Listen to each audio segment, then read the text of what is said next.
अस्सलाम वालेकुम नाज़रीन, खबरें शामिल करते हैं कराची से। आज मुखर्रशा 25 नवंबर को सीनियर सहाफ़ियों के वफद ने Mohammad Anwar Abbas, chairman think tank all Pakistan regional newspaper society की सरबराही में डिस्ट्रिक्ट कोरंगी प्रेस क्लब का दौरा किया, जिसमें सैयद कामरान आगा, नुमान अली शेख, सैयद महबूब चिश्ती, सैयद शकील अहमद चिश्ती, मोहम्मद जुबैर कादिर, मोहम्मद औरंगजेब उल कादरी और दीगर शामिल थे।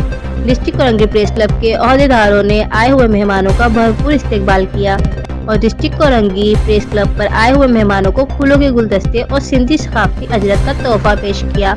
मेहमानों का इस्तकबाल डिस्ट्रिक्ट कोरंगी प्रेस क्लब के अहदेदारों और मेंबरान ने किया, जिनमें सदर मोहम्मद रुस्तम काजी, सीनियर नायब सदर इमरान हाशमी, नायब सदर अयूब उस्मान, नायब सदर सैफुद्दीन कादरी, नायब सदर Safdar Mahmood Arai, general secretary Aamir Raza, additional secretary Rana Rehan, information secretary Mohammad Asif Shaheen, deputy information secretary Mohammad Aslam Khan, office secretary Mohammad Rizwan Sheikh और दीगर अहदेदारान और मेंबरान शामिल थे।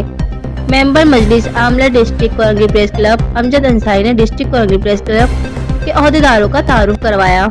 डिस्ट्रिक्ट कोरंगी प्रेस क्लब पर आए हुए सीनियर सहाफियों का कहना था, हमारी तमाम तरह हमदर्दियां डिस्ट्रिक्ट कोरंगी प्रेस क्लब के अहदेदार और मेंबरान के साथ हैं। Mohammad Asif Shaheen, information secretary, district Korangi press club. मज़ीद खबरों के लिए देखते रहिए FBP न्यूज़ कराची।